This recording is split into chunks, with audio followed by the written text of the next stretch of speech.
नमस्कार मित्रांनो, तुम्ही बघू शकता की हे आंब्याचे झाड आहे.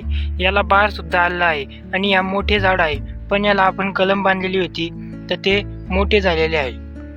आणि हा पेवंदी आंबा आहे. हा लंबोळक्या पद्धतीत येतो आणि आपल्याला खायला पण खूप गोड लागतो. आणि या आंब्याला पिकायला खूप टाइम लागतो आणि आपण त्या आंब्याला कच्चा सुद्धा खाल्ला तरी तो आपल्याला गोड लागतो आणि पिकल्यावर तर अजूनच गोड लागतो. तर बघा मित्रांनो, हे एक छोटेसे रोपटे आहे आणि ह्या रोपट्याला शेंडा सुद्धा नाही आहे. शेंडा म्हणजे त्याच्यावरतून दुसरा आंबा आलेला आहे, तो अजून फुटलेला नाही आहे. दुसऱ्या आंब्याचा शेंडा वरतून आल्यामुळे हा आंबा या आंब्याच्या पाट्या खालच्या खालीच पांगलेल्या आहे व डफाळलेल्या आहेत. तर बघा मित्रांनो, या अशा प्रकारे आपल्या 2-4च पाट्या या आंब्याला आहेत, पण आंबे भरपूरसे आंबे याला निघतात. आणि आपण एक ब्लॉग बनविला होता का तो आपण स्वतः कलम बांधलेल्या रोपट्याला बार आलेला आहे. त्याची लिंक मी तुम्हाला डिस्क्रिप्शनमध्ये देईन आणि ती कलम सुद्धा या आंब्याचीच आहे. तर बघा मित्रांनो, याला या आंब्याचा बार वाळत आलेला आहे आणि याला आंबे सुद्धा लागत आहे बारीक बारीक. आणि त्या आंब्याला सुद्धा असेच आंबे लागलेले आहेत बघा मित्रांनो. आणि काही बार तर अजून कवळ्याच आहे, त्या फुलं सुद्धा फुलले नाहीत. बघा मित्रांनो, याला आत्ताशी बारीक बारीक आंबे लागत आहे. बार अजून ताजाच आहे. बघा मित्रांनो, आपण आता तिकडे कांद्याची लागवड केलेली आहे ते बघूया.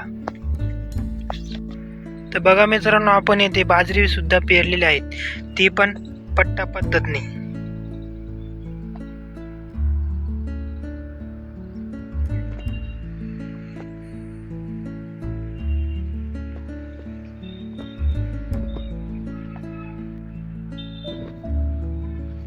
तर बघा मित्रांनो, मी मागे म्हणलो का आपण कांद्याची लागवड सुद्धा केलेली आहे. हे बघा मित्रांनो, आपण कांदे लावलेले आहे आणि ते शिलगले सुद्धा आहेत. आपण कांदे थोडेसेच लावले आहे.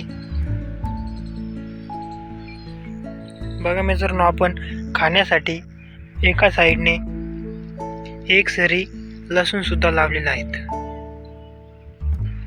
आपले कांदे आता भरण्यासाठी आलेले आहेत. आपल्या कांद्याला सरासरी लावून 15 ते 20 दिवस झाले आहेत. तर बघा मित्रांनो, हे झाड तुमच्याकडे आहे का व ते कशाचे झाड आहे ते तुम्ही सांगू शकतात का? जर तुम्हाला माहीत असेल तर कमेंट सेक्शनमध्ये सांगा. तर बघा मित्रांनो, आपल्या मागं बघितले कांदे तर तिकडे थोडे लहान कांदे होते, पण येथे थोडे मोठे कांदे दिसत आहेत.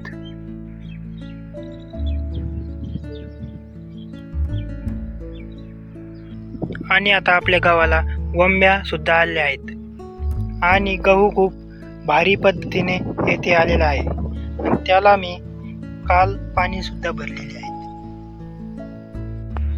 तर तुम्ही मित्रांनो हे झाड ओळखता का? जर तुम्हाला माहीत असेल तर कमेंट सेक्शनमध्ये सांगा, नाहीतर कमेंट चेक करा. मी तुम्हाला झाडाचे नाव कमेंट सेक्शनमध्ये सांगून देईल. तर मी अपेक्षा करतो की तुम्हाला हा ब्लॉग आवडला असेल. चॅनलवर नवीन असाल तर आपल्या चॅनलला सबस्क्राईब आणि बेल आयकॉनचं बटन दाबून द्या आणि लाईक शेअर कमेंट नक्की करा. धन्यवाद.